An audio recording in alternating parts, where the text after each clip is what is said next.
The telegram arrived on a Tuesday morning in 1883, and Graham Hastings knew, before opening it, that his carefully ordered life was about to change forever. He stood on the wide porch of his ranch house outside White Pine, Colorado, watching the messenger boy ride back down the dusty road toward town. The envelope felt heavier than it should, weighted with obligation and his late mother's final wishes. 6 months had passed since her death, and the lawyers back in Boston had finally settled the estate. Among her effects, they had found a letter addressed to him, written during her final days when the fever had already claimed most of her clarity. Graham unfolded the paper with calloused hands that had seen more rope and leather than fine stationery in recent years. His mother's shaking script covered 2 pages, but the essential message was simple enough. She wanted him to marry. She had arranged, through a friend in Philadelphia, to introduce him to suitable young women through correspondence. The letter included 3 names and addresses of women who had agreed to consider becoming a rancher's wife, sight unseen. He was 32 years old, owner of one of the most prosperous cattle operations in Colorado, and until this moment, perfectly content with his bachelor existence. The Hastings Ranch sprawled across 5,000 acres of prime grazing land, employed 20 cowhands year-round, and produced some of the finest beef cattle in the territory. Graham had built this empire through 15 years of backbreaking work, shrewd business decisions, and an unwavering focus that left little room for romance. Still, he had loved his mother deeply. She had followed him west when he was 17, leaving behind Boston society without a single complaint, supporting his wild dreams of building something substantial in the untamed territories. When she died last winter, something fundamental had shifted in the ranch house. The place felt hollow despite its fine furniture and expensive rugs. Perhaps she had been right. Perhaps it was time. Graham read through the names again. Miss Catherine Morrison of Philadelphia, described as accomplished in music and literature. Miss Eleanor Whitmore of New York, noted for her skills in household management and her family's standing in society. Miss Rose Hensley of a small town outside Philadelphia, about whom his mother had written only. She seems a gentle soul, very quiet, but I sense something special about her. He made his decision based on practicality rather than romance. Miss Morrison sounded too refined for ranch life. Miss Whitmore's emphasis on social standing suggested she would be miserable in Colorado's rough society. Miss Rose Hensley, described as quiet and gentle, seemed like she might adapt most easily to the isolation and demands of ranch life. A quiet woman would not complain about the long winters or the distance from civilization. A gentle soul would not make demands he could not meet.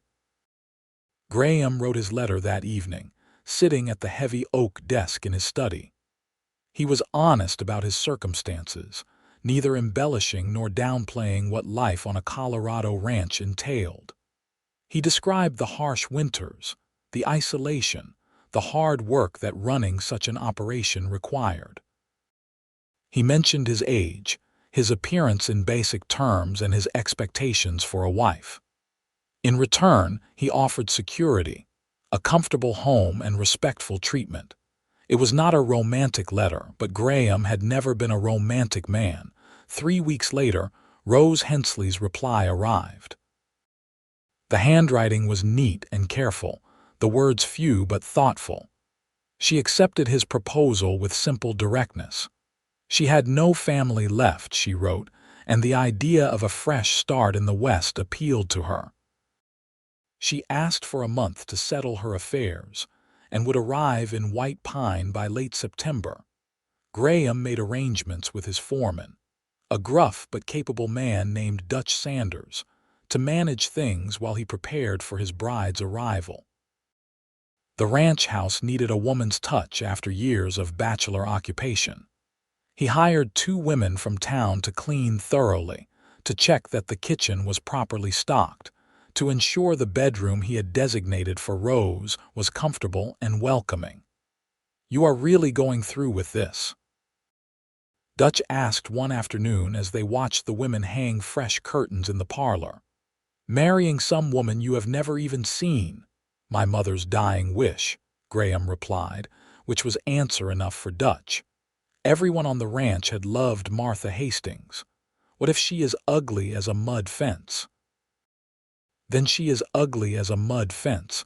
I am not marrying her for beauty. What if she cannot cook? We have a cook. What if she talks your ear off from dawn to dusk? Graham smiled slightly. Her letters suggest that will not be a problem. She seems very quiet. Dutch shook his head but said nothing more.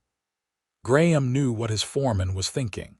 This whole arrangement seemed cold, calculated, nothing like the passionate courtships celebrated in the dime novels that circulated among the ranch hands. But Graham had seen too much of the world to believe in fairy tales. His parents had married for love, and while they had been happy enough, his mother had still ended up following her only child to the wilderness, dying far from everything familiar. Love did not guarantee happiness. Compatibility, shared goals, and realistic expectations seemed far more reliable foundations for a marriage. September arrived with cooler temperatures and brilliant aspens turning gold across the mountainsides. Graham rode into White Pine on the morning Rose's train was scheduled to arrive, dressed in his best suit, freshly shaved, trying to ignore the nervous tension in his stomach. The town had grown considerably in the past decade, evolving from a rough mining camp into a proper community with a church, a school, a bank, and several respectable businesses. The railroad's arrival 5 years ago had connected White Pine to the rest of the country, bringing both prosperity and civilization. The platform was crowded when Graham arrived. Half the town seemed to have found reasons to be at the station that morning, curious about the mail-order bride arriving for the wealthy rancher. Graham ignored the stares and whispers, positioning himself where he could watch the passengers disembark. The train arrived in a cloud of steam and screeching metal.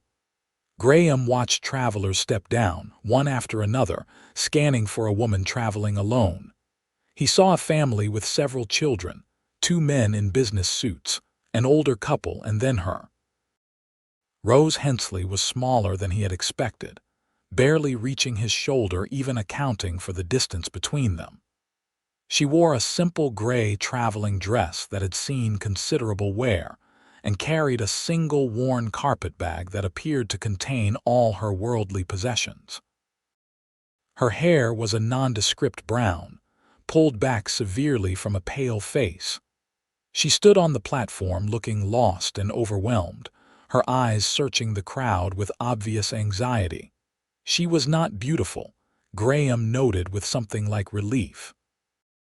Beauty would have complicated things, made her expect romance and passionate declarations.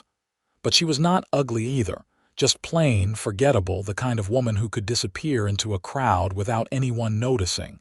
He approached her, removing his hat. "Miss Hensley." She turned toward him, and for a moment, Graham forgot whatever he had planned to say. Her eyes were extraordinary, a deep amber color that seemed to shift in the sunlight, holding depths and secrets that her plain exterior completely contradicted. Then she lowered her gaze quickly and the moment passed. "Mr. Hastings." Her voice was soft, barely audible above the noise of the station. "Yes, welcome to White Pine." He reached for her bag, but she held onto it tightly. "I can manage it," she said quietly. "I have a wagon. It is this way." She followed him through town, maintaining a respectful distance, her eyes cast down. People stared openly, and Graham heard the whispers starting already. By evening, everyone in White Pine would know exactly what Rose Hensley looked like, what she wore, how she walked. Such was life in a small town. The wagon ride to the ranch took 40 minutes. Graham attempted conversation several times, pointing out landmarks, asking about her journey, but Rose's answers were monosyllabic, barely more than whispers. Finally, he gave up, letting silence fill the space between them. She sat rigidly on the bench beside him, her hands folded in her lap, her gaze fixed on the road ahead. Everything about her posture suggested someone trying to make herself as small and unnoticeable as possible. Graham wondered what her life had been like before this, what circumstances had led her to accept a stranger's proposal and travel halfway across the country to marry him. The ranch house came into view as they crested the final hill. Graham felt the familiar swell of pride seeing his property spread out below. The main house was a substantial two-story structure built from local timber and stone, with a wide porch wrapping around 3 sides. The barn, bunkhouse, and various outbuildings were all well-maintained and prosperous-looking. The whole scene spoke of success and permanence. He glanced at Rose, trying to gauge her reaction, but her expression remained unchanged, carefully neutral. "This is your home now," he said as they approached the house. "It is very fine," she replied softly, still not meeting his eyes. Dutch and several ranch hands had gathered near the barn, ostensibly working but clearly curious about the new mistress.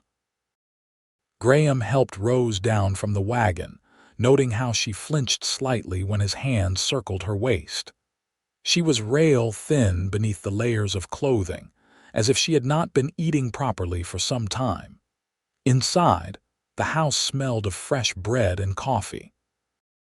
Maria, the Mexican woman who cooked for the ranch, appeared from the kitchen, wiping her hands on her apron.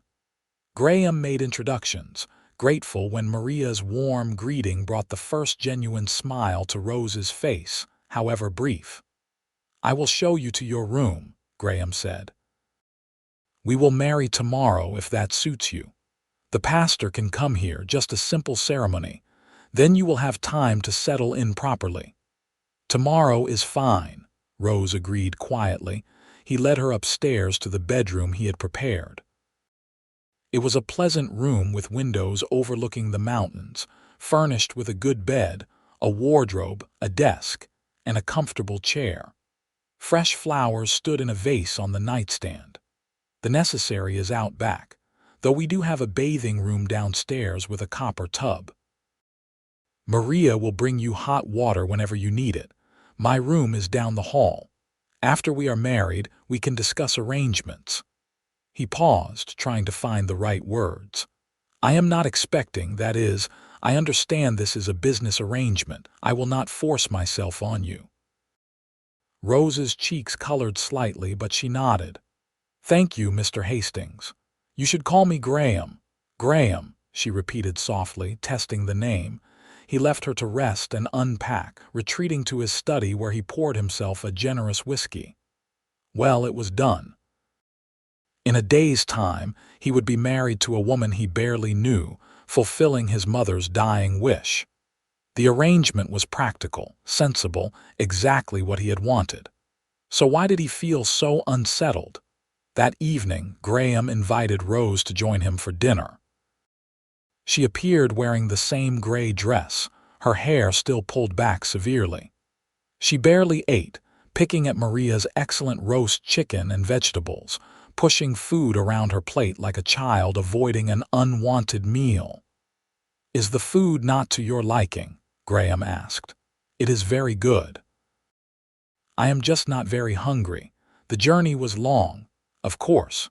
You must be exhausted." Silence stretched between them. Graham tried several conversational openings, but Rose responded with minimal words, keeping her gaze fixed on her plate. It was like trying to draw blood from a stone. Finally, frustrated, he set down his fork. "Rose, if we are to be married, we need to be able to talk to each other." She looked up briefly, those remarkable amber eyes meeting his for just a moment. "I am sorry, I am not much of a conversationalist." That is all right. But I would like to know something about you. Tell me about your family, your life before this. A shadow crossed her face. There is not much to tell. My parents died when I was young. I lived with my aunt until she passed last year. I worked in a textile mill to support myself. It was not a pleasant life. When your letter came through the marriage broker, it seemed like providence. You have no other family, no one who objected to you traveling so far, no one who cared either way. The bleakness in her voice stirred something unexpected in Graham's chest. He had been alone for much of his life too, had built his empire through solitary determination. Perhaps they had more in common than he had realized. You will have a better life here, he promised. The work is hard, but the land is good. You will never want for anything. I am grateful, Graham. But she did not look grateful.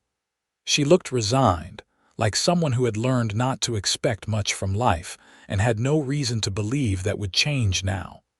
The next morning dawned clear and cool, perfect autumn weather. Pastor Wilson arrived at 10 o'clock, accompanied by his wife as a witness. Dutch and Maria stood as witnesses as well, dressed in their Sunday best. Graham wore his finest suit, and Rose appeared in the same gray dress, though she had added a small lace collar that softened the severe lines slightly. The ceremony was brief and businesslike. Pastor Wilson read the traditional words.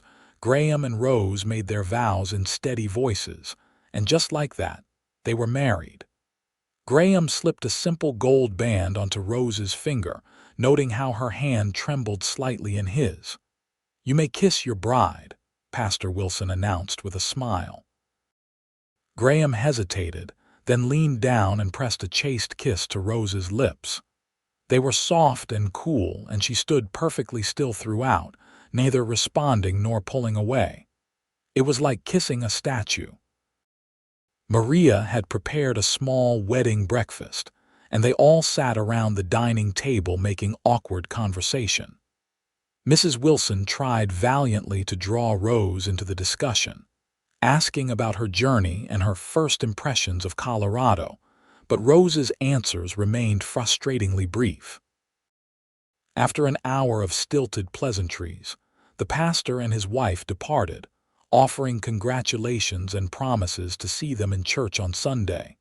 And then Graham and Rose were alone, married, strangers sharing a house and a name. The first weeks of marriage established a pattern. Rose proved to be an early riser, already in the kitchen when Graham came down for breakfast. She worked alongside Maria, learning the rhythms of running a household, though she never offered opinions or made requests. She moved through the house like a ghost, quiet and unobtrusive, making no demands on anyone. Graham spent his days working the ranch, often from dawn until well after dark. The fall roundup was in full swing, requiring every available hand to gather the cattle from summer pasture, separate the calves for branding, and prepare the herd for market. It was exhausting work that left him too tired for conversation most evenings. Rose seemed relieved by his absence. Graham would return to the house to find dinner ready, the house immaculate, but Rose herself retreating to her room as soon as the meal was finished. She remained in the bedroom he had given her before the wedding, and Graham did not push the matter. Consummating their marriage seemed wrong when they were still such strangers. "Your bride is an odd one," Dutch commented one afternoon as they mended fence line. "Barely says 2 words to anyone. She is adjusting. This is a big change for her. Been a month now. How long does adjusting take?" Graham did not have an answer for that. He was beginning to wonder if Rose would ever adjust, or if she would remain this silent, ghostly presence in his home forever. October brought the first real snow, dusting the peaks white and sending the temperature plummeting at night. Graham made sure the house was well stocked with firewood and that Rose had warm clothing. He took her into town, insisting on buying her several new dresses, a warm coat, good boots. She protested the expense, but Graham was firm. "You are my wife. I will not have you going around in worn-out rags. My clothing is perfectly serviceable." "Your clothing looks like it came from a charity bin. Let me do this, Rose," she acquiesced, though she showed no pleasure in the new things. The dressmaker, a cheerful woman named Mrs. Potter, tried to convince Rose to choose brighter colors, more flattering styles, but Rose stubbornly insisted on practical, drab shades that did nothing for her complexion. As they left the shop, packages in hand, Graham said, "You know, you are allowed to choose things you actually like. That green fabric would have looked nice on you." "I do not need to look nice. I need to be practical." "Why can you not be both?" Rose did not answer, just climbed into the wagon and stared straight ahead. On Sunday, they attended church together. Graham introduced Rose to the various townspeople, watching her shrink into herself with each new person, her answers to friendly questions barely audible. Several women tried to befriend her, but Rose gave them nothing to work with, deflecting every overture with monosyllabic responses until they gave up. Driving home, Graham finally lost his patience. "You could try, you know." "Try what?" Rose asked, her voice very small. "Try to be friendly. People are making an effort. Mrs. Wilson invited you to join the ladies' quilting circle. Mrs. Henderson offered to teach you how to preserve vegetables for winter. You acted like they were trying to sell you poison." "I did not mean to be rude." "Then what did you mean to be?" Rose was silent for a long moment. When she finally spoke, her voice was barely above a whisper. "I am not good with people. I never have been. They always want things from me, and I never know what to give them. It is easier to be quiet, to not engage.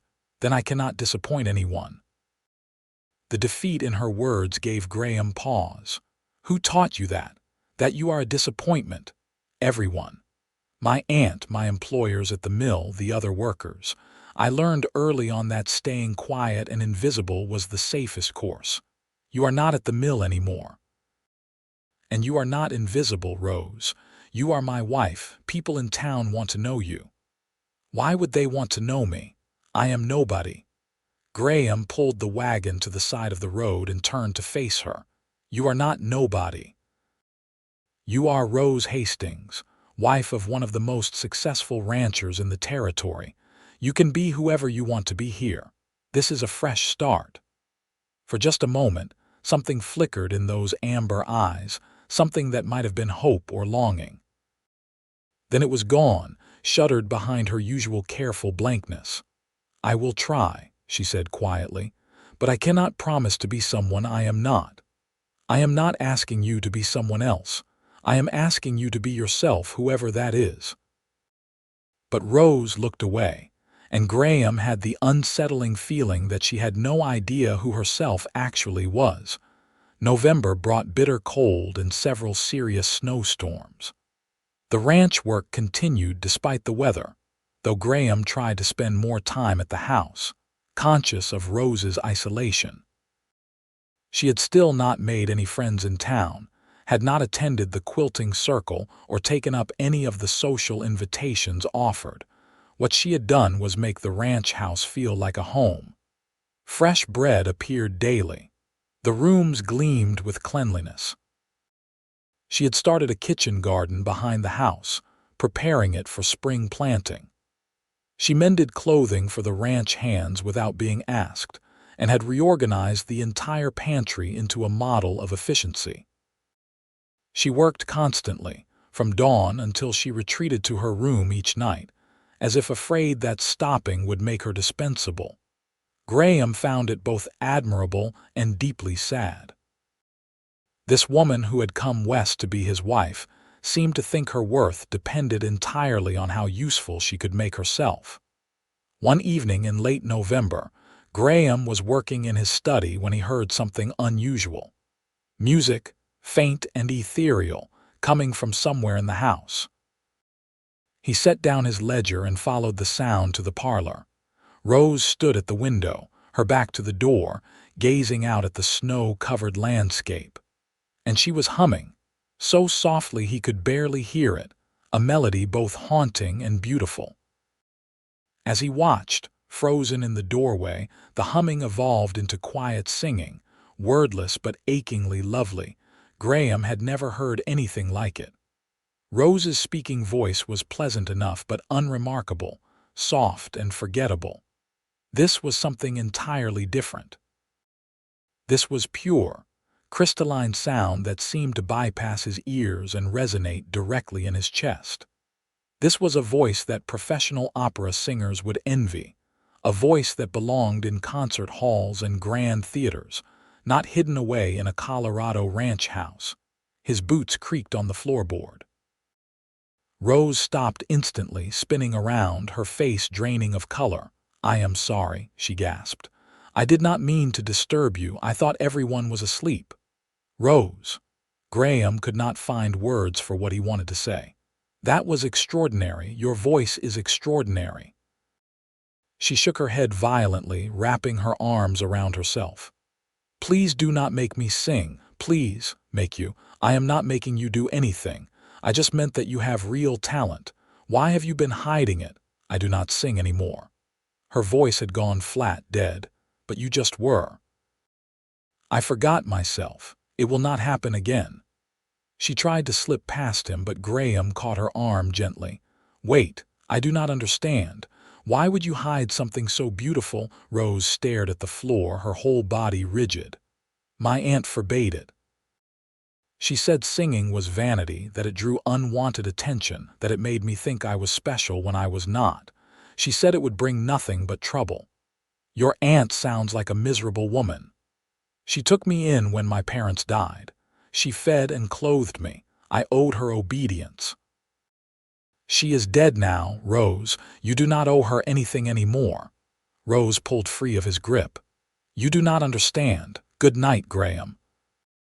She fled upstairs, leaving Graham standing in the parlor, feeling like he had just glimpsed something precious through a briefly opened door before it slammed shut again.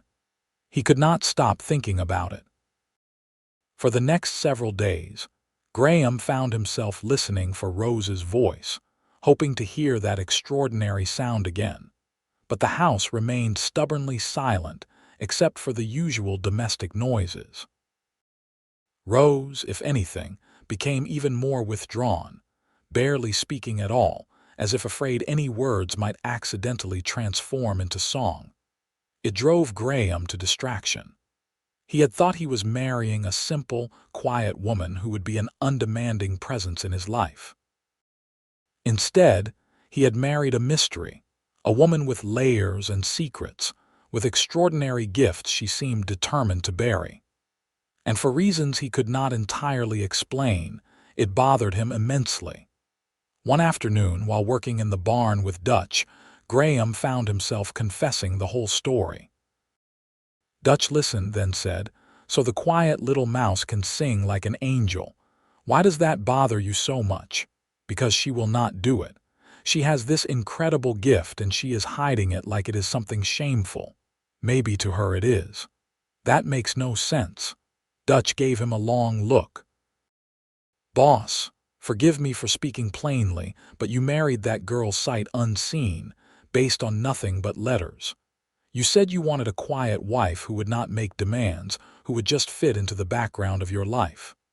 Well, you got exactly what you asked for. Now you seem unhappy about it." Graham opened his mouth to argue, then closed it again. Dutch was not wrong. What did he want from Rose? What was he hoping for? The truth crept up on him slowly. He wanted her to be happy. He wanted her to feel safe enough in this house with him to be fully herself, whoever that was. He wanted to hear her sing without fear. He wanted to see those amber eyes light up with joy instead of shuddering with anxiety. When had that happened? When had his practical, businesslike marriage become something that mattered emotionally? December arrived with a vengeance, bringing snowstorms that shut down travel for days at a time. Graham and Rose were trapped in the house together more often, circling each other politely, making careful conversation about safe topics. Rose grew paler, clearly feeling the isolation but still refusing to open up. Christmas approached, and Graham decided to make an effort. He rode into town on one of the clear days and bought Rose gifts, carefully chosen things he hoped might please her.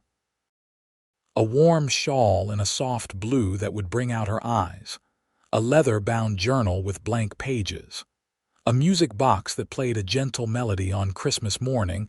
He presented them to her at breakfast. She opened each package slowly, her hands trembling. "Graham, this is too much," she whispered. "It is Christmas. A wife should have gifts from her husband." She touched the music box with one finger, making it chime softly. "Why are you so kind to me?" The question surprised him. "Why would I not be? I am not what you expected. I am not a good wife." "What makes you think that?" Rose gestured helplessly at herself. "I do not make you happy. I see it in your face. You regret bringing me here." "No." Graham moved around the table, kneeling beside her chair so he could look up into her face. "I do not regret it, but I worry about you, Rose. You seem so sad all the time." Tears welled in her eyes. "I do not know how to be different." "I am not asking you to be different. I am just asking you to be honest with me, to trust me enough to show me who you really are." "I do not know who I really am," she admitted. "I have spent so long being invisible, being quiet, being whatever people needed me to be. I do not remember if there was ever anything underneath that." Graham took her hand, small and cold in his. "Then maybe it is time to find out. You are safe here, Rose. I will never hurt you, and I will not let anyone else hurt you either. You can be whatever you want to be." She looked at him for a long moment, those amber eyes searching his face. "I want to believe that." "Then believe it." That evening after dinner, Graham built up the fire in the parlor and suggested they sit together. Rose agreed hesitantly, settling into one of the armchairs while Graham took the other. For a while, they just sat in comfortable silence, watching the flames dance. Then Graham said, "Tell me about your parents. What were they like?" Rose was quiet for so long he thought she might refuse to answer. Then softly she began to speak. "My father was a music teacher. My mother sang in church. They met when she came to him for voice lessons. Everyone said they made beautiful music together in every sense." A small, sad smile crossed her face. "They died in a house fire when I was 7. I was staying with my aunt that night. I remember my mother singing to me before she left. I did not know it would be the last time. I am sorry." "That must have been terrible." "My aunt blamed me. She said if I had not been staying with her that night, my parents would not have died. She said my father came to collect me but found the house already on fire and died trying to save my mother." Rose's voice was steady, but tears ran down her cheeks. "She said I killed them both." Anger, hot and fierce, surged through Graham. "That is not true. You were a child. What happened was an accident, a tragedy, but not your fault. Maybe, but my aunt never let me forget it. She took me in, but she made sure I knew what a burden I was. When she discovered I had inherited my mother's voice, she forbade me to sing. She said it was a reminder of all that was lost, and that I had no right to the gift when I had killed the people who gave it to me. Your aunt was wrong. Cruel and wrong. She was what she was. After she died, I thought about singing again, but I could not. Every time I tried, I heard her voice telling me I did not deserve it, so I stopped." Graham moved to kneel in front of her chair, taking both her hands. "Rose, listen to me. You deserve joy. You deserve to use your gifts. Your parents would have wanted you to sing, to honor what they gave you, not bury it because of one bitter woman's cruelty." "How can you know that?" "Because I know what it is like to build something beautiful and want it to continue after you are gone. My mother made me promise to use this ranch to build a life, to create something meaningful. She would be heartbroken if I abandoned it out of some misplaced guilt. Your parents gave you the gift of music. Hiding it dishonors them. Rose stared at him, something shifting in her expression. I never thought of it that way. Then think of it that way now. Sing, Rose, sing for your parents, sing for yourself. Sing because you have a voice that deserves to be heard. I do not know if I can. Try, just try. Rose closed her eyes, and for a moment Graham thought she would refuse. Then, very softly, she began to sing. It was a simple melody, something that sounded like a lullaby. But Rose's voice transformed it into something transcendent. The sound filled the parlor, filled the house, filled something hollow in Graham's chest that he had not known was empty. He watched her face as she sang, watched the tension drain from her features, watched something like peace settle over her. She was not conventionally beautiful, but when she sang, she was luminous, extraordinary, utterly captivating. The song ended. Rose opened her eyes, and for the first time since Graham had met her, she looked truly alive. "That was magnificent," Graham said, his voice rough with emotion he did not quite understand. "It felt good," Rose admitted. "I forgot how good it felt." "Then do it again. Sing whenever you want. Fill this house with music." Something happened in that moment, something Graham would look back on later as the precise instant everything changed. Rose smiled at him, a real smile that reached her eyes and transformed her entire face, and his heart stopped. Not literally, of course. But it felt that way.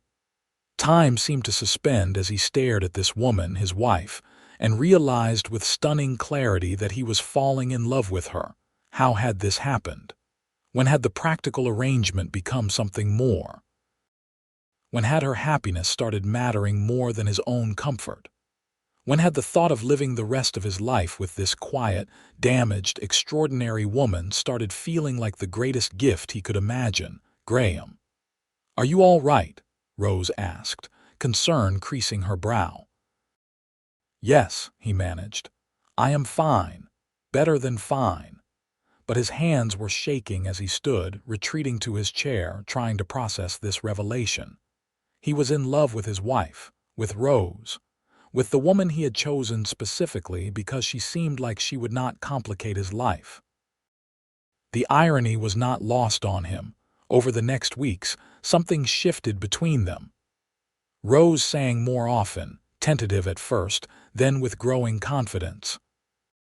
Graham would find her humming as she worked in the kitchen, singing as she mended clothes by the fire, filling the house with beauty that had been locked away too long.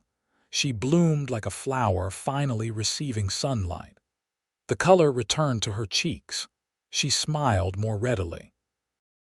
She even started talking more, sharing stories about her childhood before the tragedy, about books she had read, about dreams she had buried long ago. Graham fell more deeply in love with each passing day. He learned that Rose had a dry sense of humor that caught him off guard and made him laugh. He discovered she was fiercely intelligent, with opinions on everything from politics to cattle breeding that she had never felt comfortable expressing before. He watched her gain confidence, watched her grow into herself, and felt privileged to witness the transformation. But he said nothing about his feelings. The marriage had been her escape from a difficult life, a practical arrangement for survival. He did not want to complicate it with declarations she might not welcome. Better to let her continue healing, continue discovering who she was without the pressure of his emotions. January brought a thaw, melting the worst of the snow and allowing Graham to return to full-time ranch work. He was checking on the cattle in the north pasture when one of the younger hands, a boy named Tommy, came riding up fast. "Boss, you better come quick. Some men showed up at the house asking for Miss Rose." Graham's blood ran cold. What men? Did not give names, but they were not friendly. They said they had business with her, that she owed them something. Maria told them to leave, but they said they would wait. Graham spurred his horse into a gallop, fear giving him speed. Who would come looking for Rose, and what could she possibly owe anyone? He arrived at the ranch house to find 3 men lounging on his porch, looking entirely too comfortable. They were rough characters, the kind that haunted saloons and back alleys, not the sort who had legitimate business with anyone. Graham dismounted and approached, every muscle tense. "You are on my property. State your business or leave." The largest of the 3 stood, a greasy smile on his face. "You must be the husband. Lucky man marrying Rose. She is a valuable little thing." "I will not ask again. State your business or get out." "Our business is with your wife. See, she owes us. Her aunt ran up considerable debts before she died, borrowed money from our employer to pay for medicine and such. Rose inherited those debts when the old woman passed. That is not how inheritance works. It is how it works when you sign a promissory note, which Rose did. Said she would pay back every penny. Then she disappeared, ran off west without paying what she owed." Graham felt the pieces clicking together. "How much?" $300 plus interest. Call it 400 now. It was a substantial sum, but nothing Graham could not cover easily. Still, he wanted to hear Rose's side before doing anything. "Wait here." He went inside to find Rose in the kitchen with Maria, her face ashen, her hands gripping the table edge. "Graham, I am so sorry. I did not think they would find me. I did not think they cared enough to search." "Tell me the truth. Do you owe them money?" "Yes. My aunt took a loan when she got sick. The man who loaned it said he would forgive the debt if I agreed to work for him, but the work he wanted was not respectable work. I refused, signed a note saying I would pay him back instead, but I had no way to get that kind of money. When your letter came, I saw a way out. I thought if I came far enough, they would just forget about me. Why did you not tell me? Because you might not have married me if you knew. And I had nowhere else to go." Graham studied her frightened face and felt his anger drain away. "Rose, I have $400, more than that. I can pay this debt. No, it is my responsibility. You are my wife. Your responsibilities are my responsibilities. I will not let you pay for my mistakes. It is not a mistake to try to escape a bad situation. Let me do this." Before Rose could argue further, Graham returned to the porch. He pulled out his wallet and counted out $400, a sum that made the men's eyes gleam with greed. "This clears her debt completely. You will give me whatever paperwork she signed, and you will never contact my wife again. If you or anyone associated with you comes near this property or Rose, I will involve the law. Am I understood?" The leader took the money, counting it carefully, then produced a crumpled paper from his pocket. "Pleasure doing business with you, Mr. Hastings." Graham watched them ride away, then returned inside. Rose stood in the hallway, tears streaming down her face. "I will pay you back, every penny. I will work off the debt. You will do no such thing. You are my wife, Rose. What is mine is yours. There is no debt between us. Why are you so good to me? I have given you nothing but trouble." Graham closed the distance between them, cupping her face gently. "You have given me far more than you know. This house was just a building before you came. Now it is a home. You have brought music and life and meaning to everything. You think you are a burden, but you are the best thing that ever happened to me." Rose stared at him, her amber eyes wide with shock. "Graham, I do not understand." "Then let me be clear. I am in love with you, Rose. I did not plan it, did not expect it, but it is true. You do not have to feel the same way. I know this marriage was supposed to be practical, nothing more. But I needed you to know how I feel."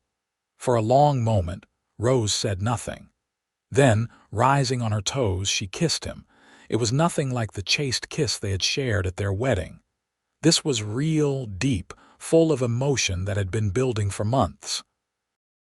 Graham pulled her close, feeling her melt against him, and knew that whatever challenges lay ahead, they would face them together.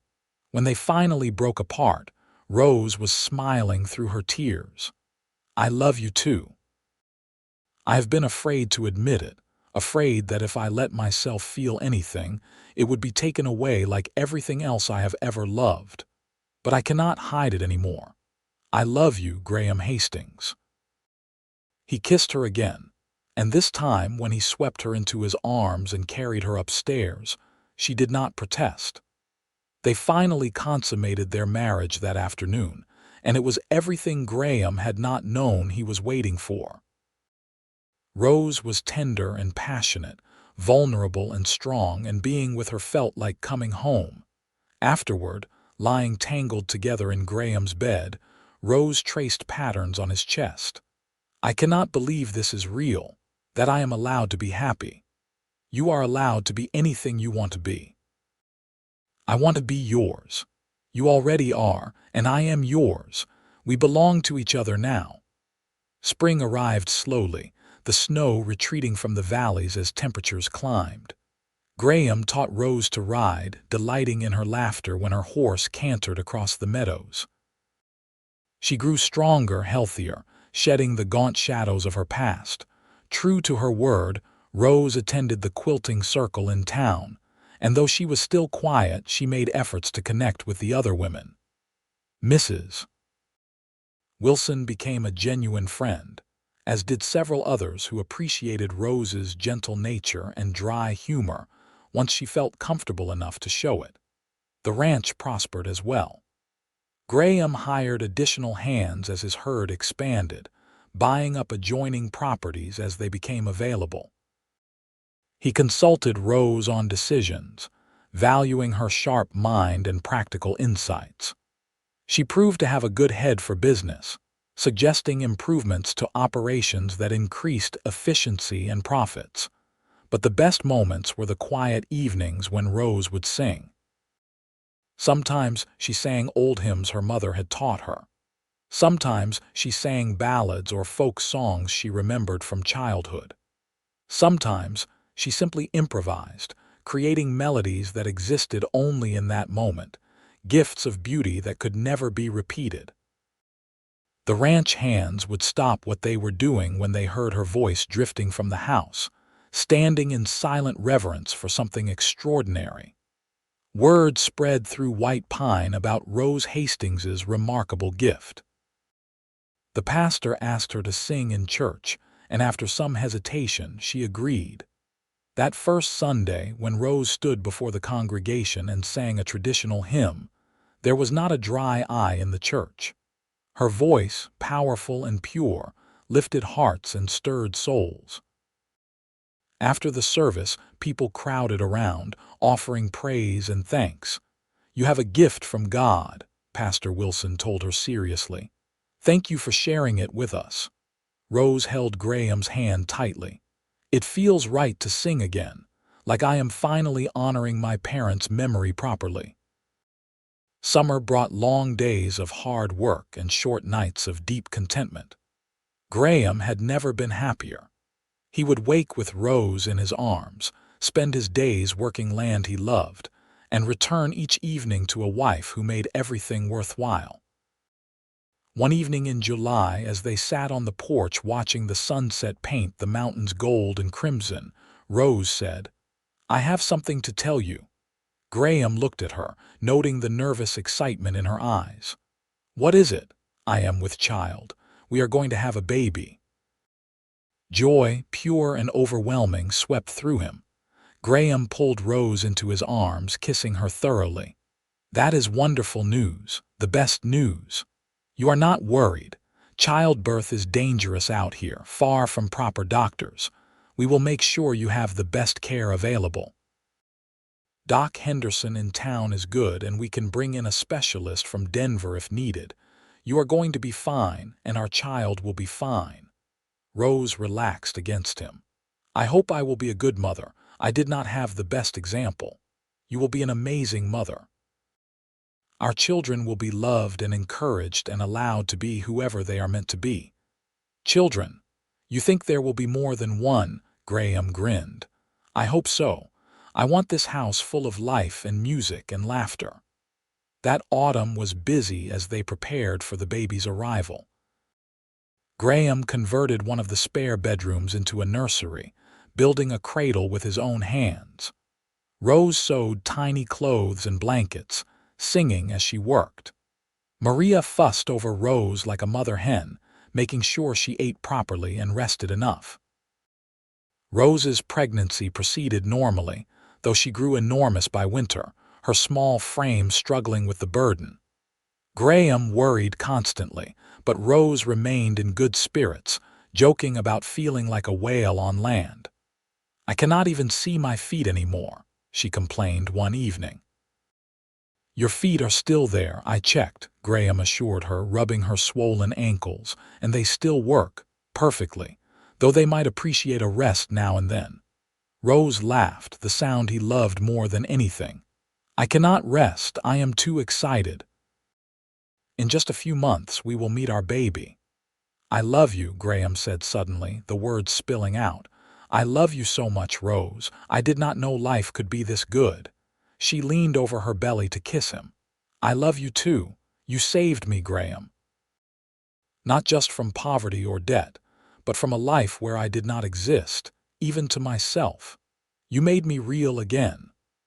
The baby came in late February, during a howling snowstorm that made bringing Doc Henderson from town a harrowing journey. Rose labored through the night, Graham at her side, holding her hand, offering whatever comfort he could. Just before dawn, their son was born, small and red and screaming with healthy lungs. Graham wept as he held the baby, this tiny perfect person he and Rose had created together. What should we name him? Rose asked, exhausted but radiant. Graham looked at his son's scrunched face. I was thinking Matthew after my father. Matthew Hastings. Matthew, Rose repeated, testing the name. I like it. Hello, Matthew. The baby quieted at his mother's voice, and Graham felt his heart expand with a love he had not known was possible. His family, his wife and son, everything he had never known he needed. Recovery was slow but steady. Rose healed well, and Matthew thrived, growing plump and healthy on his mother's milk. Graham found himself besotted with the boy, happy to walk him at night when he fussed, to change his napkins, to do whatever was needed. You are a natural father, Rose observed one afternoon, watching Graham play with their son. He makes it easy. He is perfect. He is loud and messy and keeps us up all night. Still perfect. Spring arrived with new calves and fresh grass, the cycle of life continuing as it always had. But now Graham experienced it differently, seeing everything through the lens of fatherhood. This land, this ranch, this life he had built would pass to his son someday. The thought gave his work new meaning.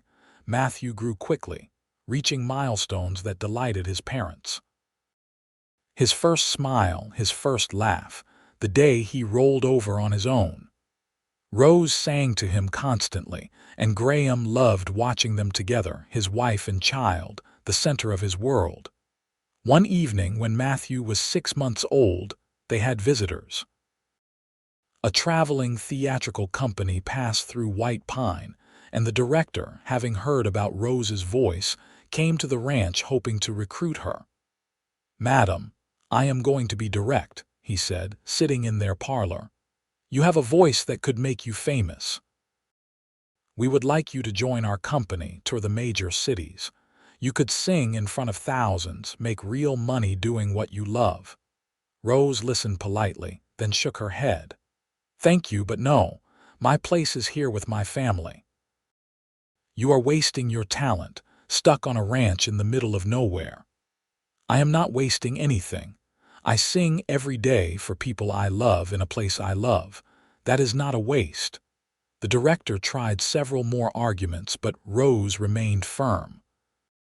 After he left, Graham asked, Do you have any regrets about turning him down? None. I spent too many years not singing at all because someone told me I should not. Now I sing when and where I want for the people who matter to me. That is worth more than fame or money could ever be." Graham kissed her softly. "You are remarkable. You know that. I am just a woman who found her voice again, thanks to a man who believed in her." The years that followed were full and happy. Matthew grew into a sturdy boy with his father's build and his mother's eyes. Rose sang at every church gathering, every community celebration, her voice becoming synonymous with joy and beauty in White Pine.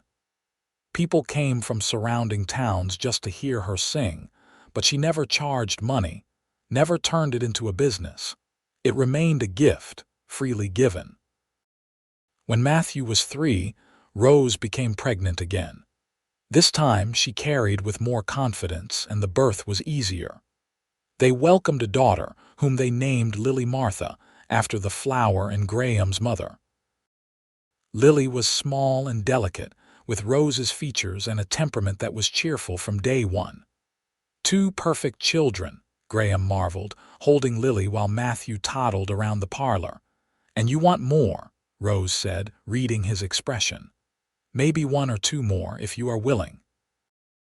"I think I could manage that." Life settled into comfortable patterns. The ranch continued to prosper, becoming one of the largest and most successful operations in Colorado.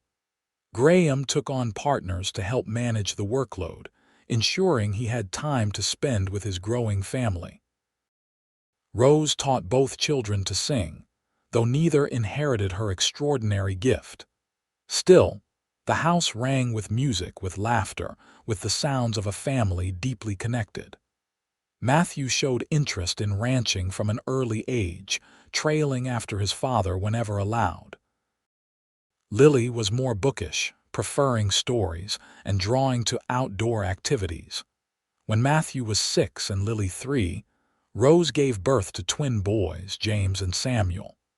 The household became even more chaotic, but Graham loved every moment of it. He had built an empire, owned thousands of acres, commanded respect throughout the territory.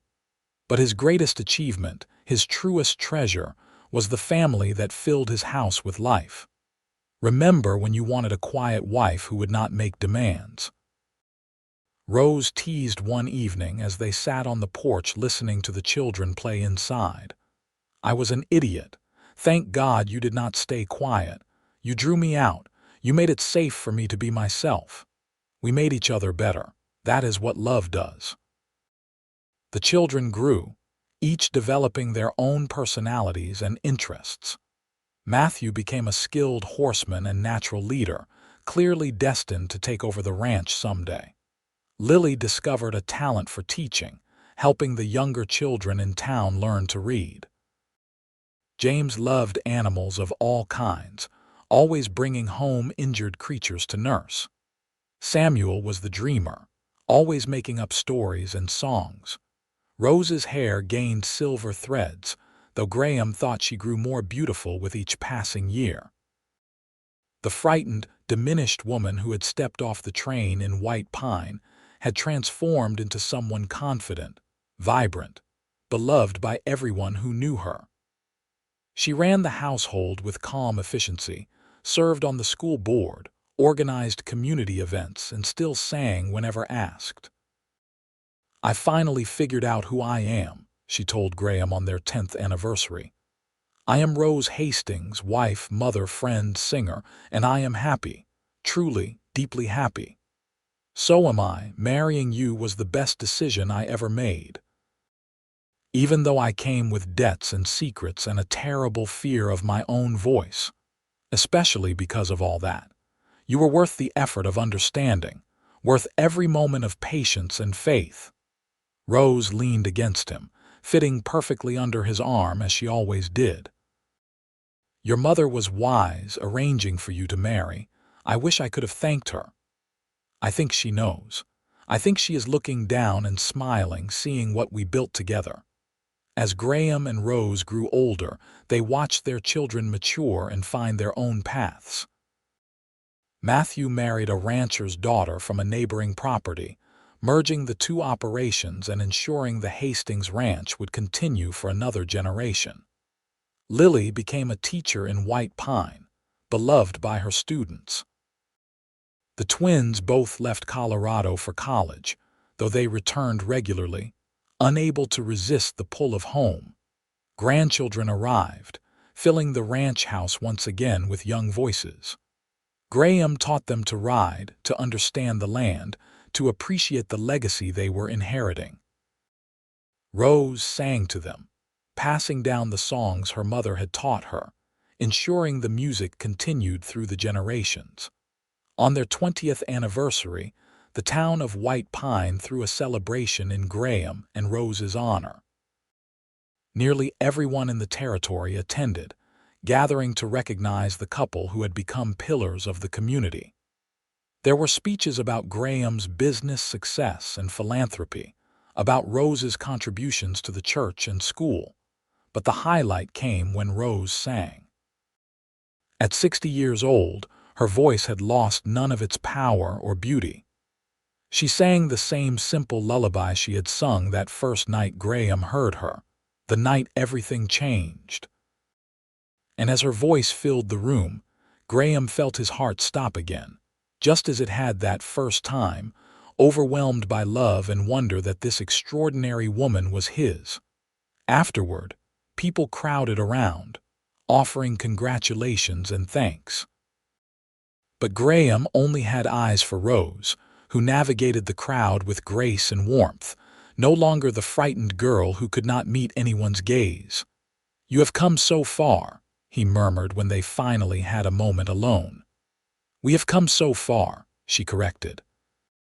"I could not have done any of this without you. I think you underestimate yourself. You are the strongest person I know. Only because you showed me I could be strong." They celebrated their silver anniversary surrounded by family and friends, reflecting on 25 years of marriage, of partnership, of deep and abiding love. Graham was in his late 50s now, his hair completely gray, his face weathered by decades of sun and wind. But he felt young when he looked at Rose, felt the same surge of emotion he had experienced that night in the parlor when she first sang for him. "You know what I remember most," Graham said during the celebration. "The moment I heard you sing and realized I had married someone extraordinary. My heart literally stopped. Time stopped. Everything I thought I knew about love and marriage got turned upside down in an instant."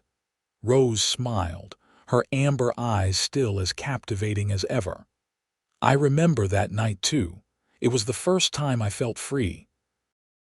The first time I believed I might actually deserve happiness.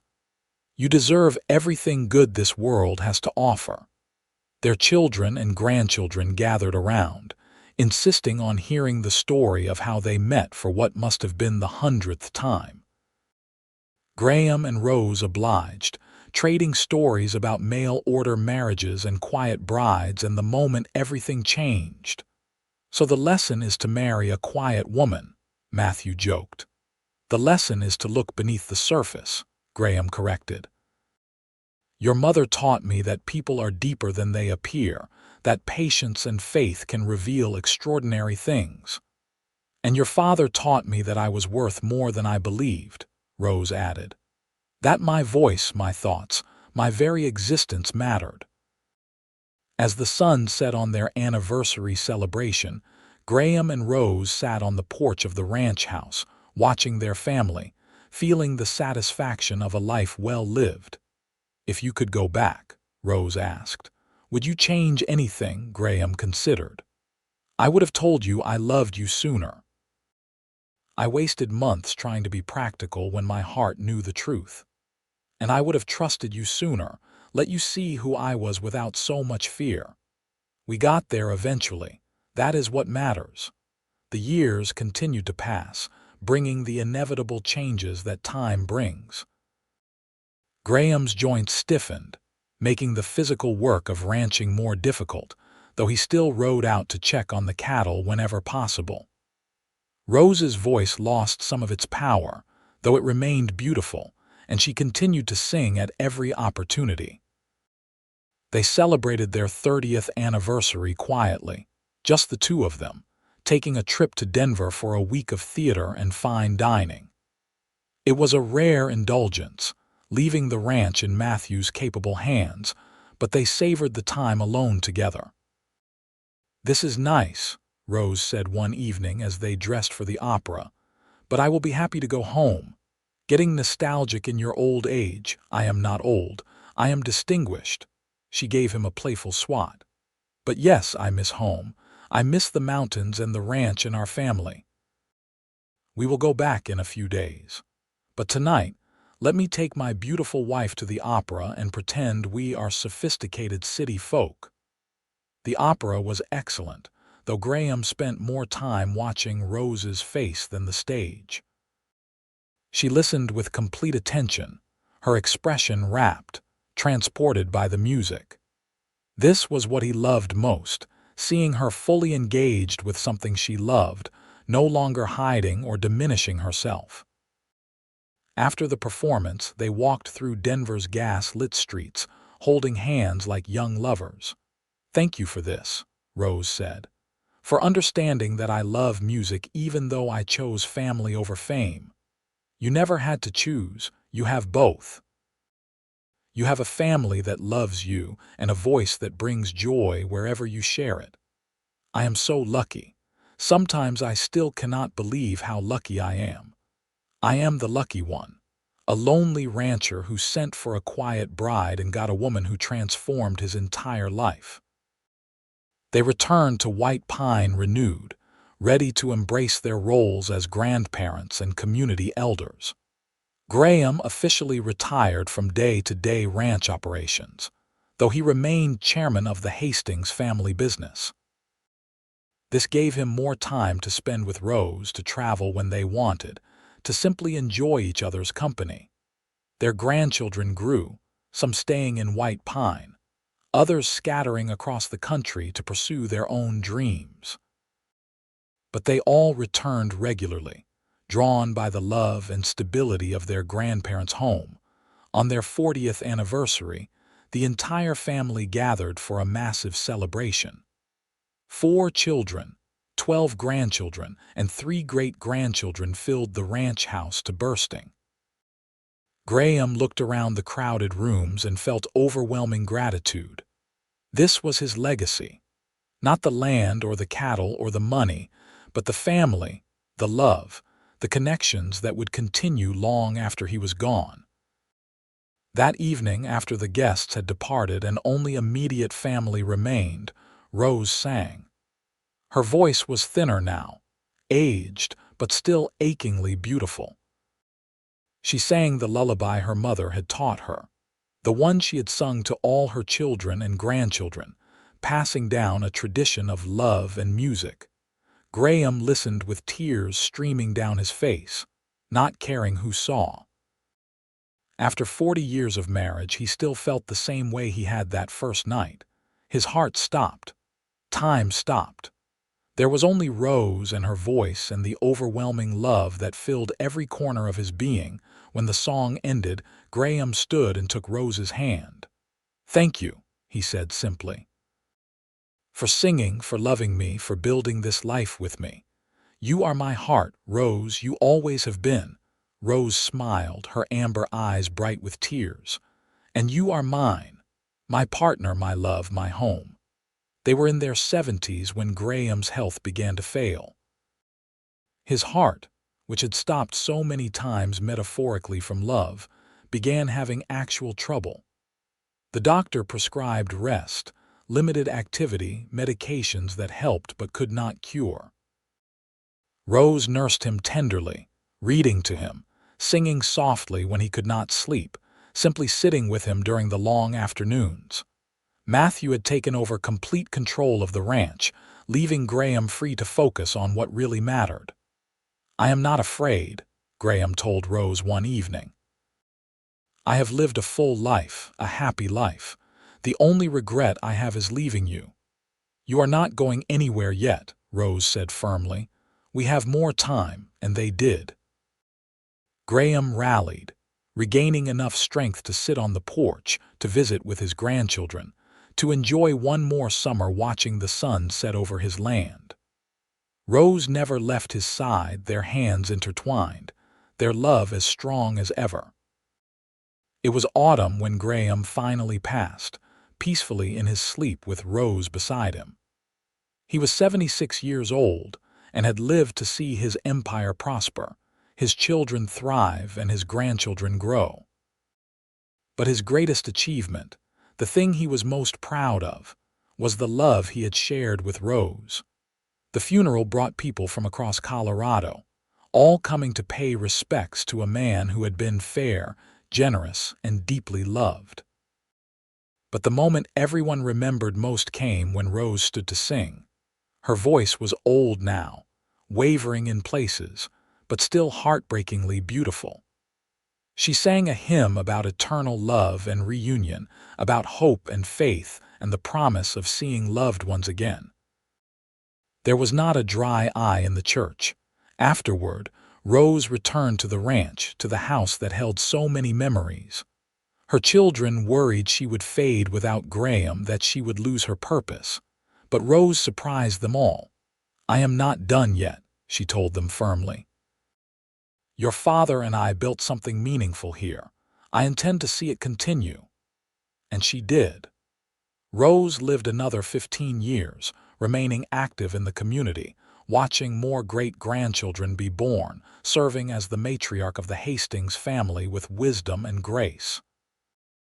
She sang at every wedding, every baptism, every celebration, her voice a thread connecting generations. She spoke often about Graham, keeping his memory alive through stories shared with grandchildren who had never known him. She told them about a practical man who had sent for a quiet bride and ended up with a love story that transformed both their lives.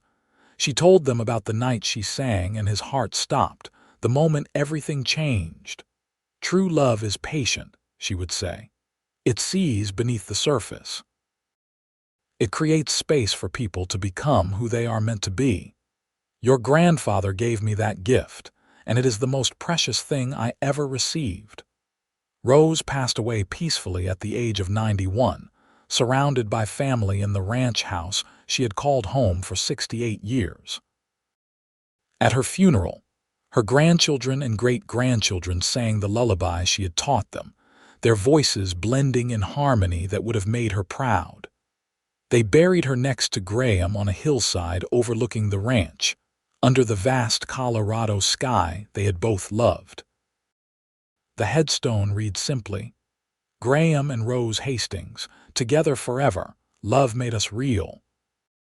And the ranch continued, passing through generations of Hastings family members who had learned about love and partnership, and the courage to be fully yourself from two people who had started as strangers and ended as soulmates. The story became local legend. The wealthy rancher who chose the quietest bride, only to discover she possessed an extraordinary voice that transformed his life. The frightened woman who found safety and love with a patient man who saw her worth when she could not see it herself. The moment she sang and his heart stopped, the instant two lonely people became one extraordinary partnership. Years later, a great-granddaughter researching family history found Graham's original letter to the marriage broker, the one where he specified he wanted a quiet, undemanding wife. She laughed reading it, then found Rose's response, simple and direct, revealing nothing of the remarkable woman she would become. They had no idea what they were getting into, she told her own children. Grandfather thought he was getting a housekeeper. Grandmother thought she was escaping her past. Instead, they found true love. "What made it work?" her daughter asked. Grandfather saw grandmother for who she really was and loved every part of her, and grandmother trusted him enough to let him see. They created space for each other to grow and become their best selves. That is what real love does. The Hastings Ranch still operated more than 100 years later, still prosperous, still family-owned. And every generation learned the story of Graham and Rose, the reminder that love often comes in unexpected forms, that patience and faith can reveal extraordinary treasures, and that sometimes the quietest people have the most beautiful voices, if only someone takes the time to listen. On summer evenings, when the wind blows just right across the Colorado hills, people swear they can hear singing, a voice pure and clear, carrying across the generations, a reminder that true love never really dies. It transforms, it continues, it echoes through time in the lives it touched and the family it created. Graham chose the quietest bride and she sang, and his heart stopped. But in stopping, it learned to beat in rhythm with hers, creating a harmony that lasted beyond death, beyond time, a love story for the ages that began with a telegram and ended with a legacy of music, family, and enduring devotion that would never be forgotten. The Wild West was tamed, the territories became states, the rough towns grew into cities. But in White Pine, Colorado, the story remained, passed down through generations like Rose's lullaby, a testament to the transformative power of love, the courage to reveal your true self, and the magic that happens when two lonely hearts find their way home to each other.